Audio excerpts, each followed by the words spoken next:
With the RX 9070 XT just releasing, I was so excited to buy one. I hesitated on the first day as I didn't know if I wanted to spend the money or not.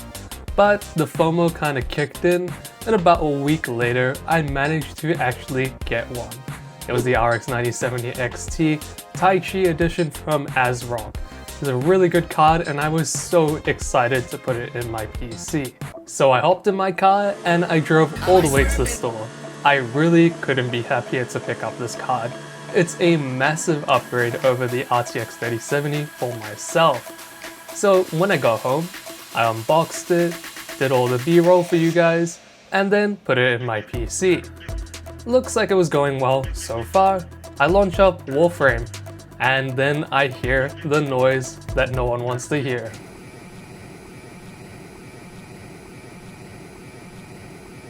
I have quite a bit of Coil Whine on my unit. Now this is unfortunate and I thought it was for a different reason. My computer only has a 750 watt power supply, and when the RX 9070 XT is using its maximum wattage, so up to 350 watts, I'm pretty much getting really close to that 750 watt threshold. I believe my system can probably get anywhere from 690 to 740 watts with the RX 9070 XT. There's a really easy solution for this. Just buy a new power supply. And bam, I got a new Fantex 1000 watt power supply that should be pretty easy to install in my PC. So there I go, swap out everything in terms of power into the PC and we should be good to go. Cool, launch up the PC and yeah, we look all good. So the PC is running with the new power supply and everything looks good to go. But I head into Warframe again and I'm still hearing the unfortunate noise of Coil Whine, which is super annoying. So I realized that this card probably just has a lot of Coil Whine, but at least I've got rid of the problem of the 750 watt power supply, which could have been an issue going forward. So I kind of just accepted that this card had Coil Whine, turned off the PC, headed to dinner, then I came back later that night. And oh my god, was it such a long night. I switch on my PC for just a second and almost instantly the lights flicker in my PC, then the lights turn off in the house. I'm thinking, oh god, what happened here? So I head down to the breaker, turn it back all on, looks alright, try to turn on my computer and absolutely no post. The PC just will not turn on whatsoever. Tried taking the CMOS battery out, nothing. Tried taking RAM out, absolutely nothing. Tried making sure everything's seated correctly. Made sure the power supply, everything is plugged in properly. Nothing, just nothing at all. So I quickly unplug my power supply that I just put in, the Fantex one, plug in my old Corsair RMX 750, and check to see if it was working, and nothing again. The next step is to try and jumpstart the Fantex power supply. I put the pin in, turn it on, and to my surprise, it turns on.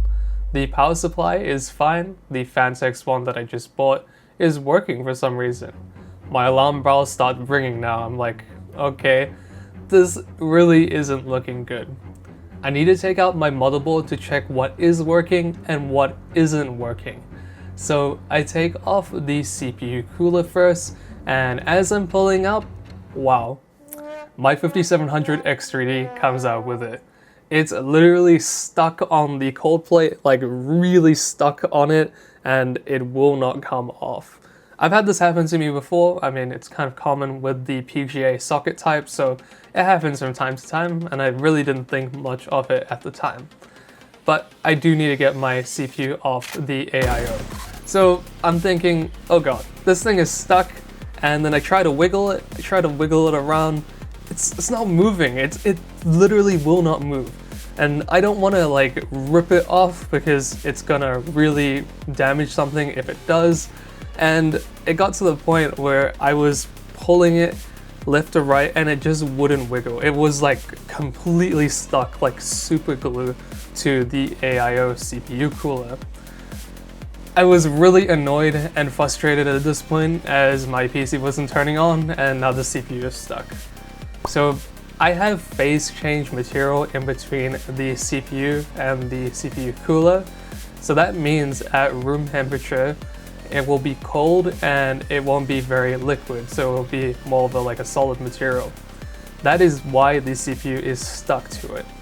So I got a heat gun and started it heating up slowly, and it heated up quite a decent amount. You could see like the phase change material was getting slightly more liquid-like more viscous instead of solid. So I thought, okay, might be a good time to take off the CPU now. So twist left, twist right, and then as I'm pulling up, oh no. The CPU goes flying and it hits my desk. Of all the places it could have landed, it landed on my desk. If it landed on the carpet, there might have been a chance, but it landed on my desk, and my 5700 X3D is dead. The pins are bent. There are so many pins that are bent, it's not even funny. Let me grab the CPU for you guys, and you guys have a look. I've bent back quite a few, and honestly, I don't know how many more I could do. I just got so sick of it, I kind of just gave up. But I'll have a more close-up photo for you guys on screen. But yeah, there are a lot of pins that are bent. At this point, I honestly could not describe to you how mad I was at this. I was actually furious, and I mean, to be honest, I was furious at myself for being this reckless. This is the first time I've ever destroyed a piece of PC hardware, and honestly, I just got the CPU in November, and that's money down the drain, which is really annoying. So I'm still quite annoyed about it, but it is what it is. I did it, unfortunately, and it's a good lesson in just being patient and making sure that you get things done right. So yeah, if it landed on the carpet, it might have been okay, but it landed on the desk because I was too impatient to get the CPU off. That's the first mistake I made for this PC build. That's the first mistake. So now I'm out a good CPU, and now I don't know if my motherboard's working, I don't know if anything else is working. Let's try and see if the motherboard is working.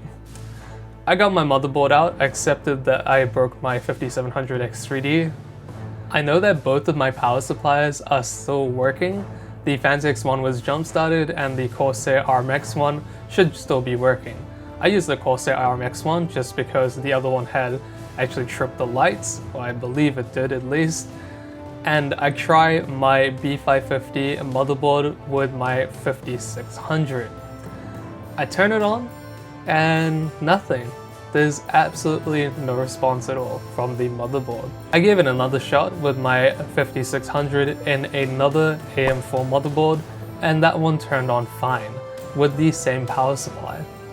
So my motherboard in my PC is currently not working. It's completely dead and unresponsive. Lucky for me, my motherboard still barely has the manufacturer's warranty on it, so I've sent it in to see what they can do for it.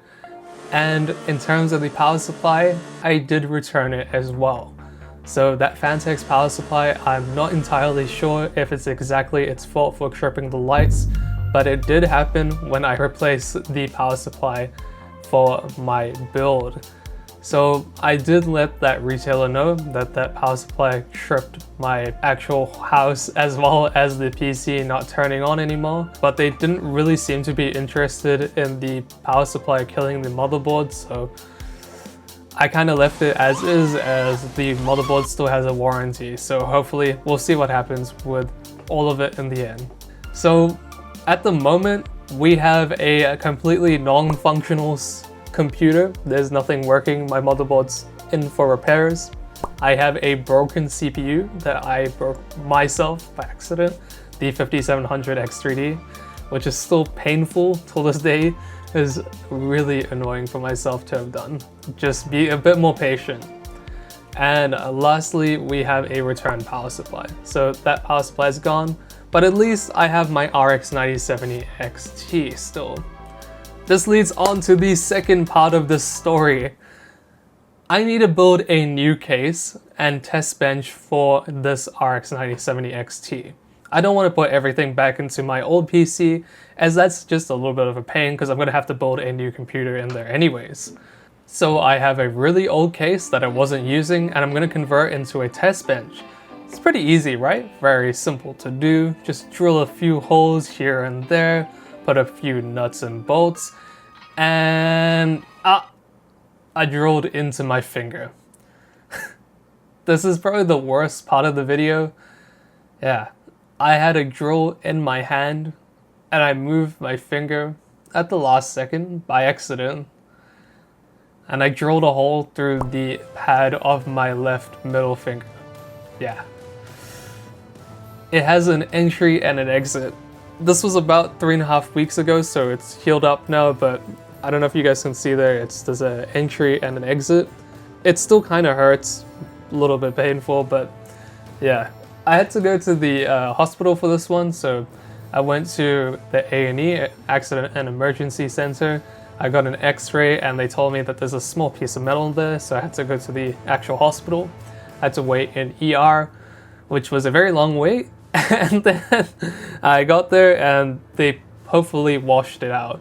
But yeah, that was a very painful experience, and again, in terms of just being careful and mindful of what you're doing, as well as not rushing, it's super important. When I'm watching back the footage of that video, it was published 2 videos ago if you guys want to see it as well, where I convert the case into a test bench, I was not being careful at all. That was my biggest mistake. I was rushing, I was being impatient, and those things just lead to injury. My CPU is broken, the 5700X3D, all no fault but my own. This is all my fault. This finger is literally all my fault. There's no one else to blame this but my own impatience. So please be very, very careful when you're doing projects as well as working with PC components. Accidents happen sometimes, and you think you're